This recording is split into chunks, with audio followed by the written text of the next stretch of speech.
সহজে কিভাবে কি পাইলে প্রস্তুতি হয়ে যাবে। আল্লাহ রসুল আল্লাহ এটা বুঝাইছেন যে হেদায়েত পাইলেই প্রস্তুতি হয়ে যাবে। এই জন্যই সূরা ফাতিহায় প্রত্যেককে বলছে ইহদিনাস সিরাতাল মুস্তাকিম। আল্লাহ হেদায়েত দিয়া দেন, কিচ্ছু চাই না। এক গাদা প্রশংসা করছে আল্লাহ, আলহামদুলিল্লাহি রাব্বিল আলামিন আর রহমানির রহিম মালিক ইয়াউমিদ্দিন ইয়্যাকা না'বুদু ওয়া ইয়্যাকা নাস্তাঈন।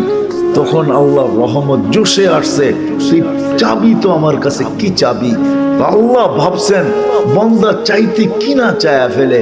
কেউ হয়তো দুইটা ইটের একটা ঘর চায়া ফেলবে, কেউ হয়তো দুইখান আরে কি বলে টিনের একটা ঘর চায়া বলবে। এক যুবক হয়তো চায়া বসবে আমাকে একটা বাইক দিয়া দেন, কেউ বাচ্চা চায়া বসবে আমাকে একটা সাইকেল দিয়া দেন, কেউ এটা চাবে সেটা চাবে, মন মতো ইচ্ছা মতো এমন জিনিস চায়া বলবে যেটা কোনো দামই আমার কাছে নাই। নাইলে আল্লাহ কেন আমাদেরকে বুঝাইতেন লাউ কানাতিদ দুনিয়া ইনদাল্লাহি তাদিলু জানাহা বাউদা মা সাকা কাফিরান শুরবাতা মা।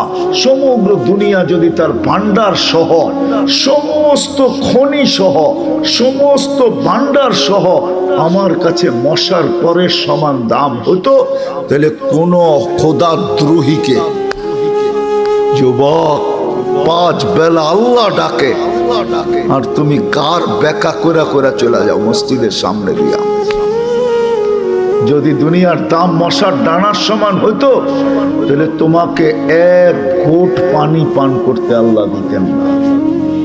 তুমি জানো না পানির ভিতরে কি আছে? তোমার শিক্ষায় যদি বলে যে আমি আল্লাহর পানি করব না, আমি তো হাইড্রোজেন আর অক্সিজেন মিলায়া পান করতে থাকবো, তুমি পান করতে পারো 1 দিন 2 দিন 1 সপ্তাহ 2 সপ্তাহ 30 দিন যাবে না, তুমি বিছনায় পড়বে। তোমাকে নিয়ে যেতে হবে আজিমপুরে। হাইড্রোজেন অক্সিজেন মিলায়া পানি হয়, এটাই তোমাদের বিজ্ঞানের থিওরি।